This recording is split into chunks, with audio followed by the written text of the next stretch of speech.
Imagine só uma praga apocalíptica acontecendo. Todo mundo está falando da praga das minhocas que está acontecendo em Pequim, na China. Milhares, talvez milhões de minhocas que caíram do céu, provavelmente, e elas estão invadindo as ruas de uma parte de Pequim. Você pode ver fotos onde carros estão cobertos completamente de minhocas. Você pode ver cenas de pessoas caminhando com minhocas pretas, gosmentas, assim, líquidas do seu lado. É uma coisa, assim, realmente chocante. O que a Bíblia tem para falar para a gente sobre essa ideia? Quando nós vemos algo assim completamente estranho, sobrenatural, nós temos que perguntar por que isso está acontecendo. Uma praga assim não é algo normal. É interessante que, com razão, a ciência sempre tenta dar explicações, mas, por outro lado, uma pessoa que conhece a Bíblia, ela sabe que isso também tem um lado problemático. Por quê? Porque a explicação natural nunca vai ser suficiente. Vamos começar a entender um pouco melhor o que aconteceu na China. Como eu falei para vocês, tá? Milhares de minhocas estão nas ruas, em cima de carros e tudo mais. Por que isso está acontecendo? Tem gente que fala, na verdade, que é influência de um tipo de vegetação, de plantas chamadas, um tipo de papoulas especial que está trazendo esse tipo de minhocas. Tem pessoas até que falam na internet que não são minhocas, são as flores dessas papoulas, dessas árvores, dessa vegetação que, na verdade, junto com a água, passam a ter uma aparência de minhocas. Outras pessoas falam, não, de forma alguma, são minhocas completamente, e elas estão vindo da terra por algum fenômeno que a gente não consegue explicar completamente. Outras pessoas trazem a teoria da lua da minhoca, que é uma expressão que os indígenas americanos traziam para quando a lua está crescendo de uma determinada forma, e isso acontece exatamente agora nessa época, e isso, a lua da minhoca está fazendo as minhocas saírem da terra de uma forma assim extraordinária, numa quantidade nunca vista. Existem ainda aquelas pessoas que falam que, na verdade, são ventos fortes que trouxeram essas minhocas de outros lugares, tá? Ventos muito fortes que chegaram lá e trouxeram as minhocas. Eu acho que essas explicações até agora não convencem nem os cientistas, nem a você e nem a mim. É interessante que, quando a Bíblia fala sobre pragas, a gente vai trazer a explicação de pragas na Bíblia, a gente vai entender o que significam as minhocas, mas uma coisa é muito clara. A Bíblia traz pra gente, no terceiro livro, o livro de Levíticos, que quando Deus manda coisas sobrenaturais, quando a gente vê processos no mundo que não teriam que acontecer, e a pessoa fala, isso aqui provavelmente aconteceu à toa. A palavra bíblica, no hebraico bíblico, se chama a palavra keri. Keri vem da palavra mikre. Mikre é aconteceu à toa. Aconteceu de uma forma randômica, ou seja, não tem um propósito. O que a Bíblia fala sobre isso? Ela fala, saiba que Deus vai mandar ainda mais pragas para você se tocar que não existe acaso, keri, no mundo, para que você entender que existe um só Deus. É interessante aqui que o versículo que eu trouxe, ele fala assim, e se você andar contrariamente a mim e não me quiser ouvir, Deus está falando isso, então eu vou te trazer pragas 7 vezes mais conforme os vossos pecados. Você está vendo aqui que a tradução, mais uma vez, ela não consegue trazer a palavra principal. É se você atribuir aqui uma causa à toa. Ou seja, isso aconteceu sem nenhum motivo.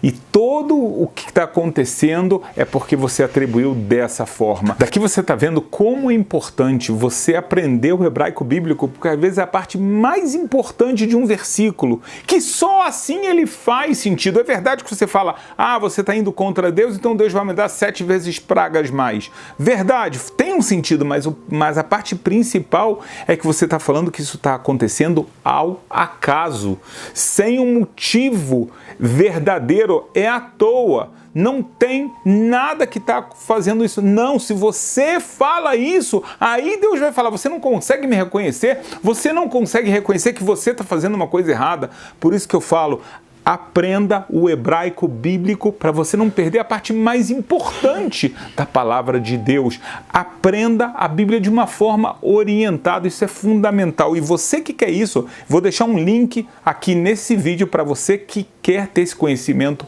a mais.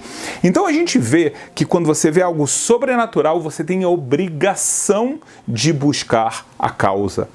A gente pode ver isso em vários exemplos na Bíblia. Por exemplo, quando a gente fala de praga, eu tenho certeza que a primeira ideia, noção que vem na sua cabeça são as 10 pragas no Egito. As 10 pragas no Egito, elas tiveram motivo de acontecer. Não somente as 10 pragas, como um conjunto de pragas teve um motivo, e a Bíblia fala para que você reconheça, para que na verdade todos reconheçam que eu sou o Deus. Eu sou o Deus, o Criador de tudo, eu controlo tudo que acontece aqui. Então ela tem um motivo de vir as pragas. A gente sabe também, pelo lado dos egípcios, que eles maltratavam demais os israelitas pela escravidão e cada detalhe da escravidão. Então, na verdade, cada uma das pragas tinha um motivo. Por exemplo, a praga do sangue. Por que ela acontecia?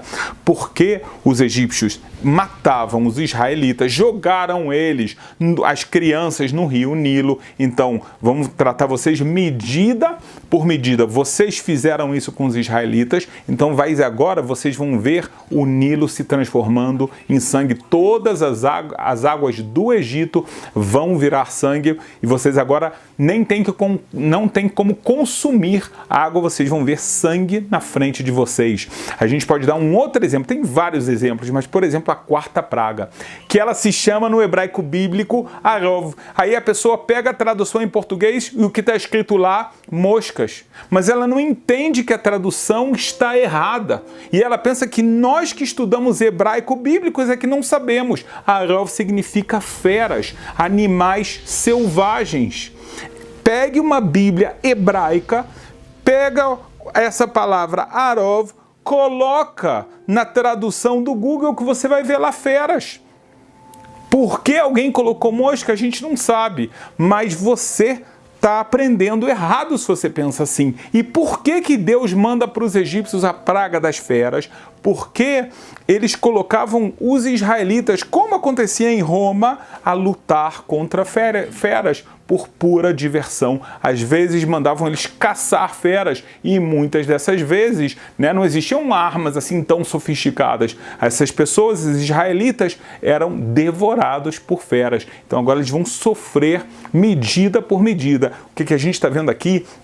Nada é à toa. A praga dos primogênitos fica claríssima. A gente tem um ótimo vídeo no canal sobre isso, que eles mandaram matar os recém-nascidos israelitas. Então agora vocês vão sofrer a mesma coisa. Cada um vai perder o seu filho primogênito. Então você vê que tem uma razão muito clara para cada praga que Deus mandou. Um outro caso fascinante que está na Bíblia é o caso das serpentes que vinham e picavam os israelitas no deserto. Veja bem, o deserto é um lugar que existem muitas cobras e serpentes, mas durante toda a travessia nada acontecia. Muitos explicam que, na verdade, aquelas nuvens de glória protegiam os israelitas de cada coisa errada que podia acontecer, seja muito sol, seja muito frio no deserto, mas também de animais ferozes e selvagens.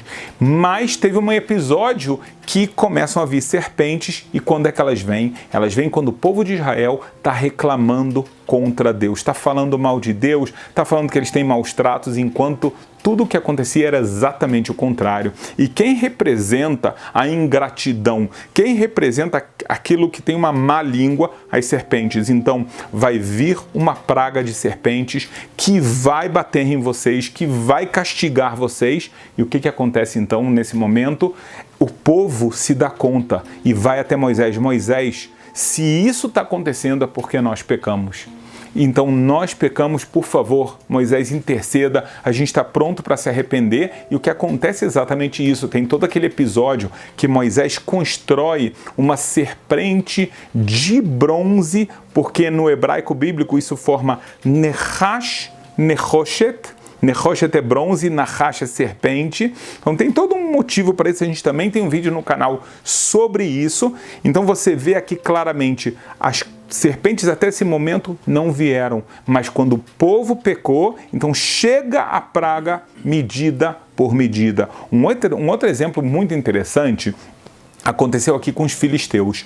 Quando os filisteus fazem aquela batalha na época do profeta e sumo sacerdote Eli, eles vencem a batalha e naquela batalha os israelitas tinham trazido a Arca da Aliança como uma forma de ter uma proteção especial de Deus, mas a Arca da Aliança não serve nada para as pessoas que estão indo contra a vontade de Deus. E o que acaba acontecendo é que os filisteus, eles roubam a Arca da Aliança e essa Arca da Aliança fica agora no território dos filisteus. A princípio eles ficam muito felizes, só que na primeira e na segunda noite eles já ficam assustadíssimos, porque eles colocam a Arca da Aliança do lado do deus pagão chamado Dagon, e 2 vezes o Dagon do nada cai, sendo que na segunda vez parte a sua cabeça e as suas mãos.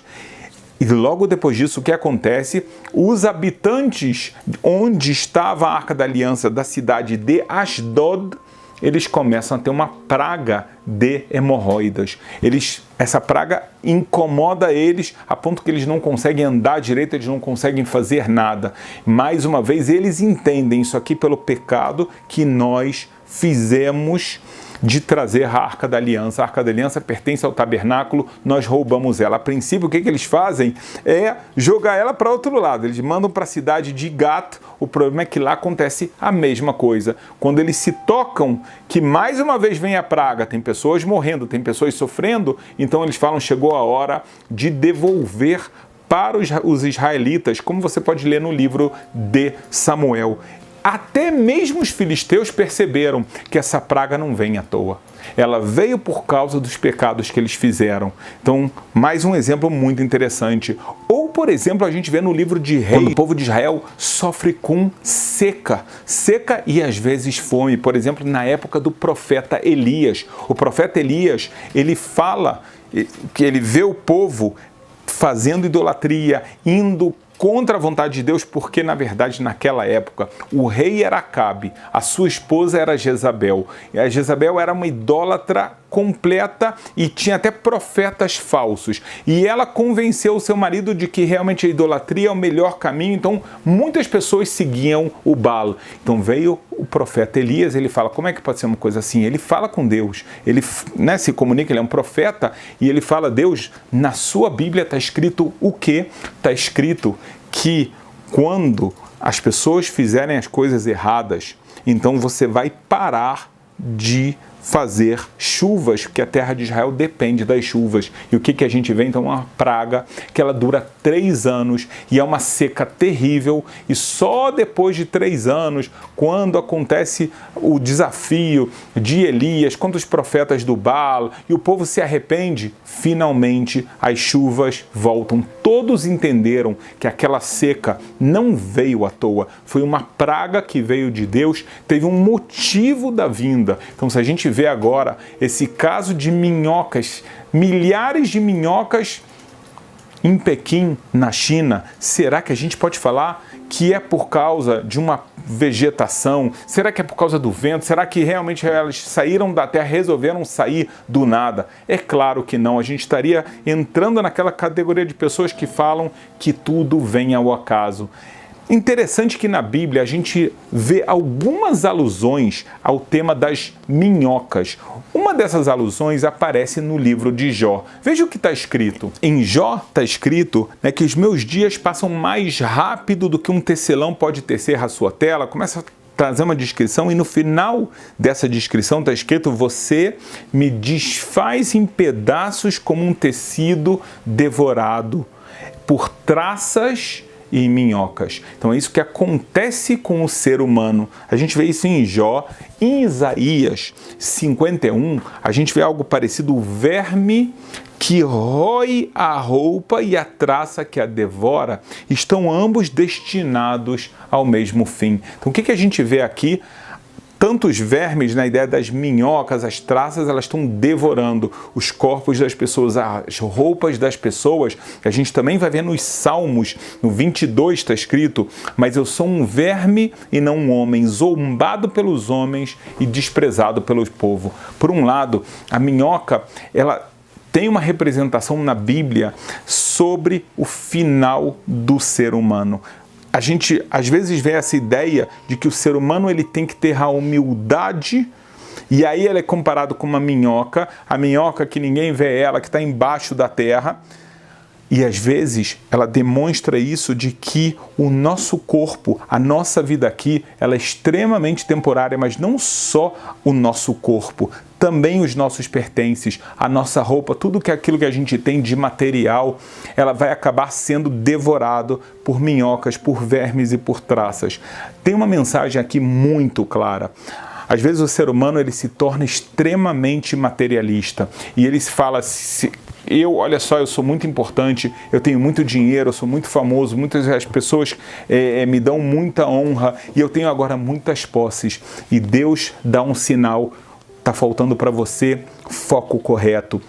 Você tem corpo, mas você tem uma alma. O corpo acaba rápido, o corpo ele vai ser devorado por minhocas. Você tem que lembrar disso, tanto para se comportar com humildade, quanto para você estar no caminho correto. O caminho correto de você entender que você tem que se dedicar muito na sua vida a buscar a sua aproximação ao Criador, porque é a única coisa que realmente vai ficar para toda a eternidade para a gente. Uma pessoa que ela vai se dedicar demais a quantas roupas elas têm, quanta posse ela tem, o que vai acontecer? As minhocas vão comer tudo isso. Disso não resta nada. O que resta para o ser humano é o espírito que ele tem. Se ele conseguiu em vida fazer merecer a conexão eterna que ele pode ter com o seu Criador. Então, para as pessoas que estão na China, mas também para cada um de nós que está vendo essa praga acontecer de uma forma sobrenatural, tem aqui, sem dúvida,